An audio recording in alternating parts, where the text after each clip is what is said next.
नमस्कार दोस्तों, कैसे हो आप सब? आज मैं आपको भगवान विष्णु की माया की बहुत ही सुंदर कहानी सुनाने वाली हूँ। तो चलिए, बिना किसी देरी के शुरू करते हैं आज की कहानी। किसी गांव में एक बूढ़ी औरत अपने बेटे और बेटी के साथ रहती थी। वह लोग बहुत ही गरीब थे। उसके बेटे का नाम शामू था। शामू भगवान विष्णु का बहुत बड़ा भक्त था। वह भगवान विष्णु के मंदिर में पुजारी था। भगवान की भक्ति में वो घर जाना भी भूल जाया करता था। दिन रात भगवान की भक्ति में लगे रहने के कारण घर में उसकी माँ और बहन बहुत परेशान रहते थे। एक दिन शामू घर नहीं आया तो उसकी माँ ने अपनी बेटी को बुलाया और उससे कहा कि बेटी, जरा शामू को मंदिर से बुलाकर ले आओ। मैंने कब से खाना बनाकर रखा है, लेकिन वो अपनी सुध-बुध खोकर मंदिर में भजन गा रहा होगा। तो उसकी बेटी बोली, माँ, ये तो रोज की बात है। आप एक काम करो, मुझे खाना बांध कर दे दो। मैं उसे वहीं पर मंदिर में खाना दे आती हूँ। तो उसकी माँ बोली, नहीं बेटी, यदि तुम उसके लिए मंदिर में खाना ले गई तो वो घर आना बिल्कुल भूल जाएगा। कम से कम पेट की भूख उसे घर आने को मजबूर तो कर देती है। तभी वहां पर शामू आ जाता है और बोलता है कि माँ, तुम हमेशा गुस्सा करती रहती हो और मैं इसी के डर से घर आ जाता हूँ।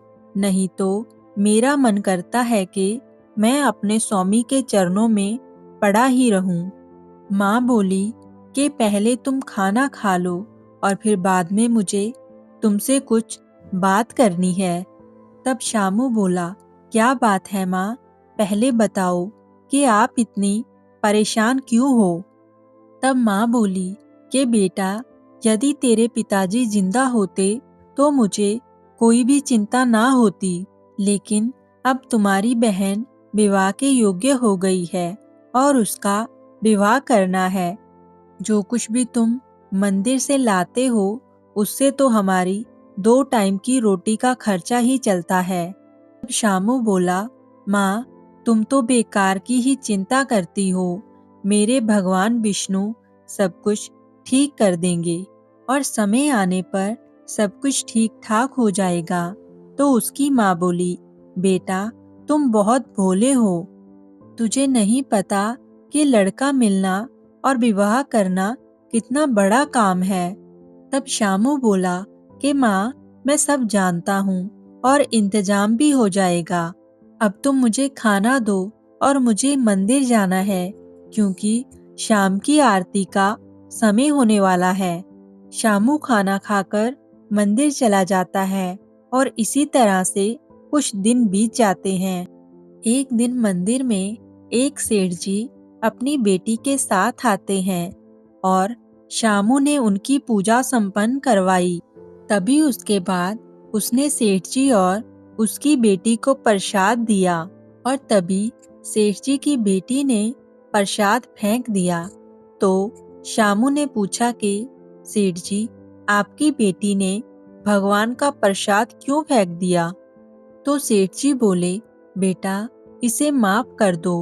पहले ये भगवान को बहुत मानती थी और दिन रात ये भगवान की पूजा किया करती थी, लेकिन अभी 2 साल पहले ही इसका भाई एक बीमारी से मर गया।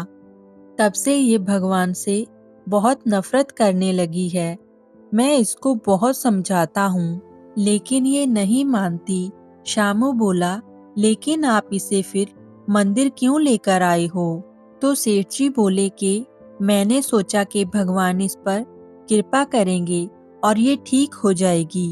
तो शामू बोला कि सेठ जी, आप इसे हर रोज मंदिर लाया करिए, तो भगवान की कृपा से ये जल्दी ही ठीक हो जाएगी। अगले दिन से सेठ जी अपनी बेटी के साथ हर रोज मंदिर में आने लगे, लेकिन उनकी बेटी उदास बैठी रहती थी। वो पूजा भी नहीं करती थी। एक दिन सेठ जी ने शामू से कहा कि बेटा, मैं ये चाहता हूँ कि तुम मेरी बेटी से विवाह कर लो। तुम भगवान विष्णु के भक्त हो और एक दिन ये भी तुम्हारी ही तरह भगवान की भक्ति करने लगेगी। श्याम बोला, सेठ जी, मेरी बहन विवाह के योग्य है, मैं पहले उसका विवाह करूंगा। सेठ जी बोले कि तुम उसके विवाह की चिंता मत करो, मैं तुम्हें उसका विवाह करने के लिए कुछ पैसे दे दूंगा और एक साथ ही दोनों का विवाह हो जाएगा। शामू अपनी माँ से बात करता है और वह भी तैयार हो जाती हैं। एक अच्छा सा लड़का देखकर शामू अपनी बहन का विवाह पक्का कर देता है। सेठ जी से पैसे लेकर शामू विवाह की सारी तैयारियां कर लेता है। विवाह के दिन सुबह सेठ जी शामू के घर पर आते हैं और बोले कि शामू, अब ये विवाह नहीं हो सकता। शामू बोला, सेठ जी, ये आप क्या कह रहे हैं? शाम को बारात आने वाली है। और सेठ जी बोले, लेकिन मेरी बेटी इस विवाह के लिए राजी नहीं है। वह कह रही है कि यदि आपने उस पुजारी के साथ मेरा विवाह किया तो मैं अपनी जान दे दूंगी। वह हर रोज भगवान का भजन करेगा और मुझे ये बर्दाश्त नहीं होगा। तो शामू बोला, सेठ जी, मुझे अपनी बहन का विवाह कर लेने दीजिए, तो मैं धीरे धीरे आपका सारा कर्जा चुका दूंगा। तो सेठ जी बोले, लेकिन जब मेरी बेटी का विवाह तुम्हारे साथ नहीं हो रहा तो मैं तुम्हें पैसे क्यों दूं? तुम कहीं से और इंतजाम कर लो। ये कहकर सेठ जी चले गए। शामू दौड़कर मंदिर पहुंचा और बोला, भगवान, मैंने आपकी दिन रात सेवा की है। आज आपके इस वक्त की परीक्षा है। यदि मेरी बहन का विवाह टूट गया तो मैं भी अपने प्राण त्याग दूंगा। कुछ समय बाद शामू घर पर आया और इसने किसी तरह से दावत का इंतजाम किया। पूरे गांव ने उसकी मदद की, लेकिन लड़के वालों को देने के लिए उसके पास पैसे और जेवर नहीं थे। तभी उसकी माँ वहां पर आ गई और बोली, बेटा, ये सेठ जी तो धोखा दे गए, अब क्या होगा? तो शामू बोला, माँ, मेरे भगवान मुझे कभी भी धोखा नहीं दे सकते, कुछ ना कुछ इंतजाम तो हो जाएगा। तो शाम के समय लड़के के पिता उनके घर पर आए। तो शामू बोला, आइए, मैं अभी आपसे ही मिलने जा रहा था। तो लड़के का पिता बोला कि भाई, मैं तुमसे ये कहने आया हूँ कि पैसों की इतनी जल्दी क्या थी और तुमने ये जेवर मेरे घर पर क्यों भिजवा दिए? यह तो बहू को पहनने थे। पर शामू बोला कि ये जेवर आपको किसने पहुंचा दिए? पता नहीं, एक सज्जन आए थे और उन्होंने कहा कि शामू ने ये सामान भेजा है। वह देकर चले गए और जब मैंने देखा तो इसमें रुपए और जेवर थे।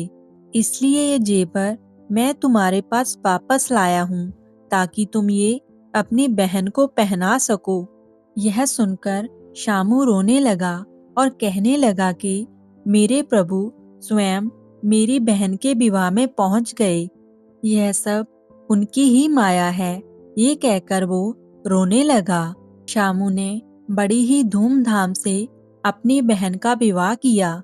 बहन के विदा होने से पहले सेठ जी वहां पर आए और कहा कि बेटा, मुझे माफ कर दो, मैं अपनी बेटी के कारण स्वार्थी हो गया था, लेकिन जब मेरी बेटी ने तुम्हारे रुपए और जेवर की बात सुनी और वो अब भगवान में विश्वास करने लगी है, मैं चाहता हूँ कि तुम्हारा भी इस मंडप में विवाह हो जाए। तब शामू की माँ बोली कि बेटा, इनकी बात मान लो, ये भी एक लड़की के पिता हैं। इनकी परेशानी मैं समझ सकती हूँ। भगवान विष्णु की कृपा से वहीं पर शामू का विवाह भी संपन्न हो गया और शामू ने खुशी खुशी अपनी बहन की विदाई की। शामू अपनी पत्नी के साथ खुशी खुशी रहने लगा और वो दोनों पति पत्नी भगवान विष्णु का रोज पूजा पाठ करने लगे। अब सेठ की लड़की को भगवान विष्णु पर बहुत ही ज़्यादा विश्वास हो गया था। जय हो भगवान विष्णु की।